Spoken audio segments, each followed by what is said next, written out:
not yet accepted.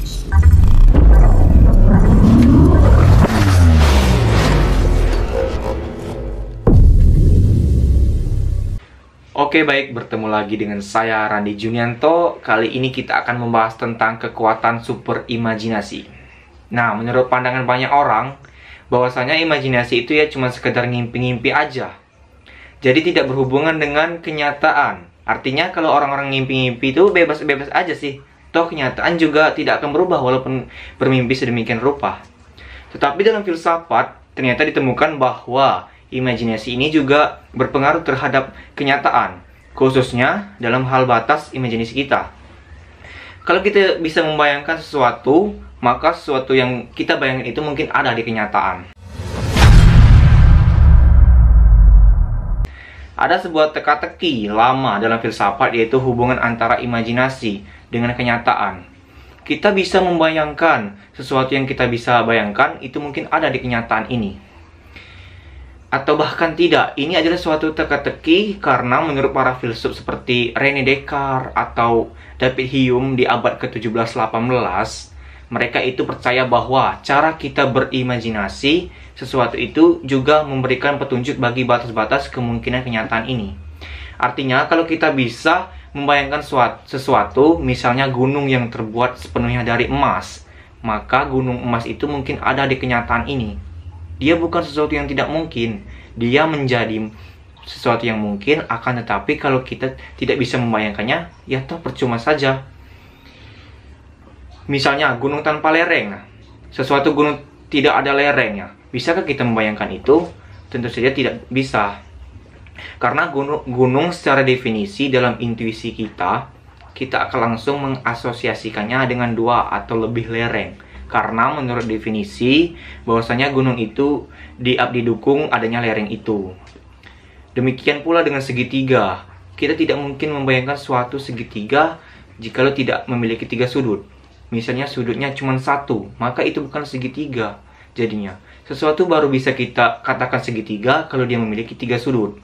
Artinya dari situ bisa menyimpulkan bahwa tidak mungkin ada gunung tanpa lereng, seperti halnya tidak mungkin ada segitiga yang tidak memiliki tiga sudut.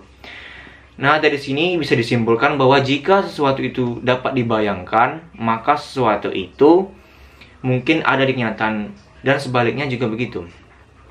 Ini adalah sebuah hubungan yang disebut di dalam filsafat sebagai hubungan modalitas epistemik dan modalitas metafisis. Apa yang bisa kita bayangkan itu adalah modalitas epistemik. Modalitas yang berkenaan dengan cara mengadanya sesuatu, apakah dia mungkin ada atau niscaya. Sesuatu itu mungkin kita bayangkan berarti dia itu memiliki modalitas epistemik, berupa kemungkinan untuk membayangkan hal itu.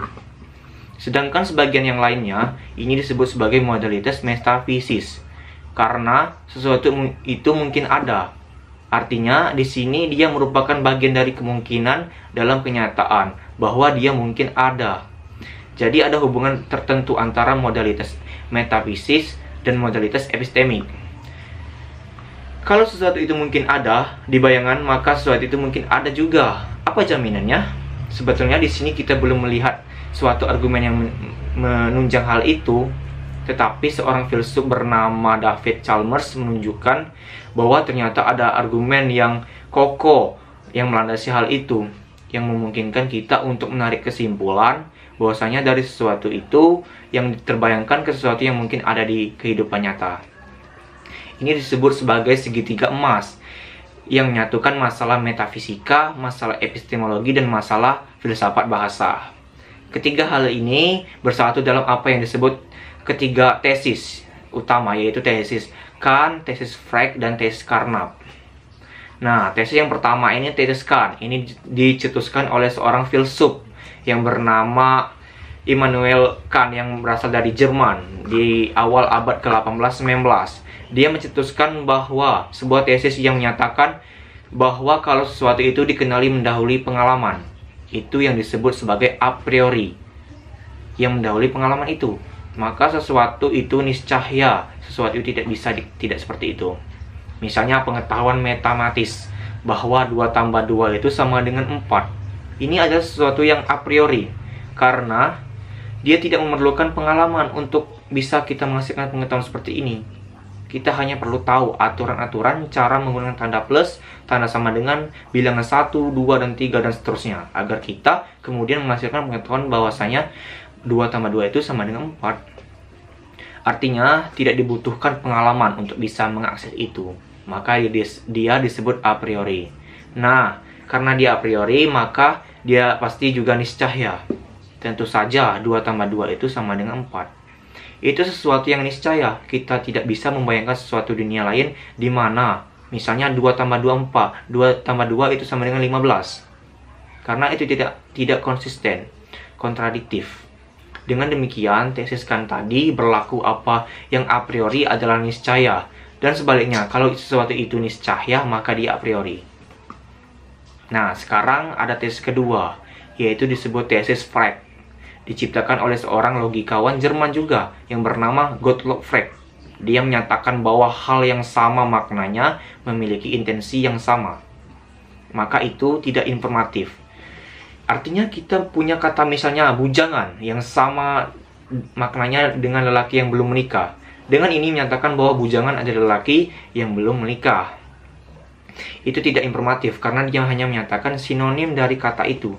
Dia tidak menambahkan pengetahuan baru tentang dunia. Dia hanya menambahkan pengetahuan baru tentang sinonimitas di antara dua kata itu dengan sinonimi di antara bujangan dan lelaki yang belum menikah. Artinya, kalau sesuatu itu memiliki makna yang memiliki intensen yang sama, maka dia pasti tidak informatif.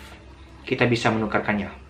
Kalau sesuatu itu tidak bisa dipertukarkan, maka otomatis maknanya pasti lain juga. Misalnya bahwa kopi adalah minuman yang mengandung sianida. Ini kan tidak bisa dipertukarkan. Misalnya, aku mau minum kopi gitu. Maka tidak bisa dipertukarkan dengan aku mau minum minuman yang mengandung sianida. Ini kan maknanya lain. Oleh karena itu, bisa disimpulkan begitu. Beda halnya kalau kopi ini dikaitkan dengan minuman yang mengandung kafein. Maka kita bisa mempertukarkannya dalam arti tertentu. Aku mau minum kopi, itu sama dengan aku mau minum minuman yang mengandung kafein. Artinya di sini tesis Frege tadi berlaku, yaitu bahwa kalau dua hal itu sama maknanya, maka keduanya tidak mungkin bisa kita bedakan dan tidak mungkin memiliki signifikansi kognitif. Artinya kalau kita tahu yang satu, maka kita otomatis tahu juga yang lainnya. Kita tidak menambahkan pengetahuan baru tentang dunia. Itu yang dimaksud dengan tesis Frege tadi. Dan terakhir, ini ada suatu tesis tambahan yang ketiga, adalah tesis Carnap, yaitu tesis yang dirumuskan oleh Rudolf Carnap, filsuf Jerman di sekitar tahun 1920 atau 30-an. Dia ini menyetuskan ide bahwa kalau sesuatu itu sama maknanya, maka dia itu bersifat niscaya. Sesuatu yang sama maknanya selalu niscaya.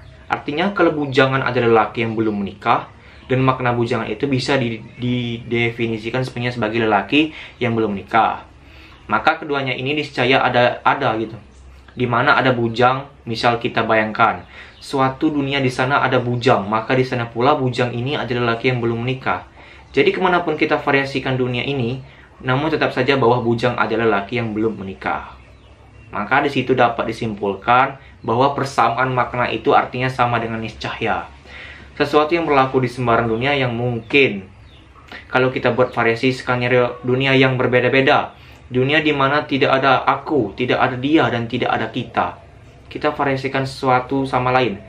Maka selama adanya sesuatu di sana, maka katakanlah bujang, maka di situ pula ada yang disebut sebagai lelaki yang belum menikah, yaitu si bujang itu. Ini yang disebut sebagai sama maknanya gitu. Nah, atas dasar inilah kemudian Chalmers merumuskan suatu jembatan yang menghubungkan suatu pernyataan di dalam konteks epistemologi, dalam konteks teori pengetahuan ke pernyataan dalam konteks metafisika, teori tentang hakikat dunia gitu. Yaitu lalu kita bisa membayangkan sesuatu secara a priori, maka sesuatu itu niscaya ada di suatu dunia, mungkin atau lebih. Artinya, niscaya ada suatu dunia di mana apa yang kita pikirkan, apa yang kita bayangkan secara a priori itu ada di sana. Dengan demikian, ini menjamin pernyataan tadi bahwa kita bisa membayangkan suatu gunung emas. Maka gunung emas itu niscaya ada di suatu dunia. Mungkin dia tidak mungkin tidak ada karena kita bisa membayangkannya. Kalau kita tidak bisa membayangkannya, suatu gunung tanpa lereng, maka gunung tanpa lereng ini juga tidak akan ada di sembarang dunia. Dia tidak akan ada di kenyataan manapun gitu. Jadi bisa disimpulkan bahwa dengan segitiga emas tadi yang menghubungkan filsafat bahasa, metafisika, dan epistemologi, yaitu tesis dari Kant, Frege, dan Carnap tadi, si Chalmers ini bisa membangun suatu penyimpulan dari apa yang semula ada dalam imajinasi kita ke teori tentang kenyataan. Jadi kita bisa membangun sebuah teori yang batas-batasnya itu adalah batas-batas imajinasi kita. Dan dari situ menyimpulkan bahwa itulah batas-batas kenyataan yang ada. Jadi ada hubungan yang sifatnya inherent dari keterbayangan atau conceivability dengan possibility, dengan sesuatu yang ada di kenyataan.